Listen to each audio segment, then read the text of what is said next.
તો હવે મિત્રો આપણે મિલકતોમાં બે મુખ્ય પ્રકાર હતા, બિનચાલુ મિલકતો અને ચાલુ મિલકતો.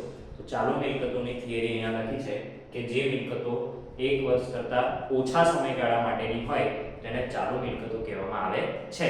જેમ કે દેવાદારો છે, ત્યારબાદ રોકડ છે, બેંક છે. દેવાદારો એટલે શું મિત્રો? તો કે ધંધાના ગ્રાહકો. હવે ગ્રાહકો છે એ રોજ આવતા હોય છે. રેડી ને? એવું નહીં કે આજે ગ્રાહક આવ્યો તો 2 વર્ષ પછી કે 3 વર્ષ પછી આવશે. તો રોજ ગ્રાહક આવે છે, વસ્તુ લઈ જાય છે, મને નાણાં મળે છે, તો એ કેવી મિલકત છે? ચાલુ મિલકત છે. એ રીતે રોકડ, તો કે આજે સવારે ગલ્લામાં કદાચ 1000 રૂપિયા હોય તો સાંજે કદાચ 10000 રૂપિયા પણ હોય. આજ સવારે કદાચ 10000 રૂપિયા હોય તો સાંજે કદાચ 100 રૂપિયા પણ હોય. તો એટલે રોકડ જે છે એ ધંધામાં બદલાતી રહે છે. એ રીતે બેંક સિલક પણ બદલાતી રહે છે. તો એને ચાલુ મિલકતો કહેવામાં આવે છે. ત્યારબાદ મિત્રો પ્રવાહી મિલકતો, તો કે જે મિલકતોને ઝડપથી રોકડમાં રૂપાંતર કરી શકાતી હોય અને જેનું શું કહેવાય તો કે ઉપજ મૂલ્ય શક્ય હોય, તો કે એવી બધી જ મિલકતોને પ્રવાહી મિલકતો કહેવામાં આવે છે. દરેક ચાલુ મિલકતો એ પ્રવાહી મિલકતો છે, સિવાય કે સ્ટોક. ખબર છે? કેમ કે ધંધામાં જે સ્ટોક છે, માની લો કે લાખ રૂપિયાનો સ્ટોક ભર્યો છે, તો એવું ના કહી શકાય કે લાખ રૂપિયાનું વેચાઈ જશે. એની કોઈ ગેરંટી હોતી નથી. એટલે એને ઝડપથી વેચાશે ખરું, પણ એને ઝડપથી રોકડમાં રૂપાંતર કરી શકાતી નથી. એટલે પ્રવાહી મિલકત એ ચાલુ મિલકતનો જ એક ભાગ છે. પણ સ્ટોક સિવાયની બધી ચાલુ મિલકતો એ પ્રવાહી મિલકતો તરીકે ઓળખવામાં આવે છે.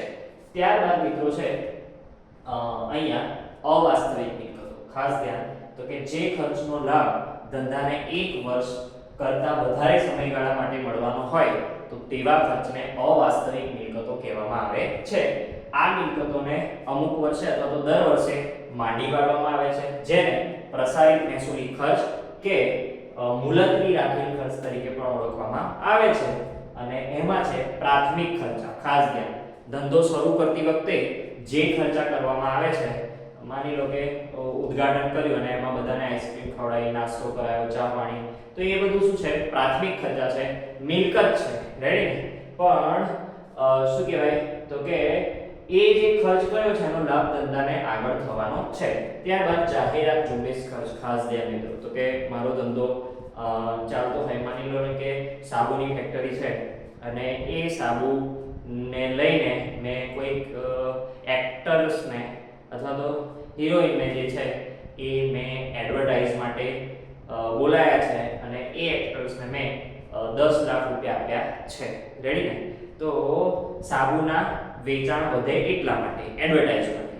તો શું કર્યું છે મેં? જાહેરાત ઝુંબેશ ખર્ચ. તો એ શું છે? અવાસ્તવિક મિલકત છે.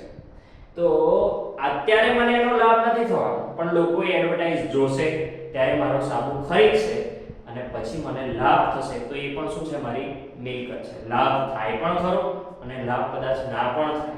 રેડી ને? તો એને એટલે જ અવાસ્તવિક મિલકતો કહેવામાં આવે છે. તો કેટલા રૂપિયા મેં આપ્યા હતા? 10 લાખ. તો એ 10 લાખ રૂપિયા અમુક વર્ષે ધંધામાંથી માંડી વાળવાના હોય છે.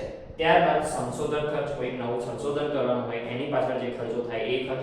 ત્યારબાદ શેર, ડિબેન્ચર કે વટાવાનો જે છે એ ખર્ચ હોય છે. તો અહીંયા આટલી વાતો ચાલુ મિલકતો, પ્રવાહી મિલકતો, અવાસ્તવિક મિલકતો સમજ્યા છે. આગળ આપણે આપણો અગત્યનો આગળનો પારિભાષિક શબ્દ એટલે કે ખર્ચ કોને કહેવાય, એક્સપેન્સ અથવા તો પેમેન્ટ અથવા તો ચૂકવણી કોને કહેવાય, એની સમજણ વિગતે મેળવવાના છે. એટલે રાખીએ છીએ. નમસ્તે.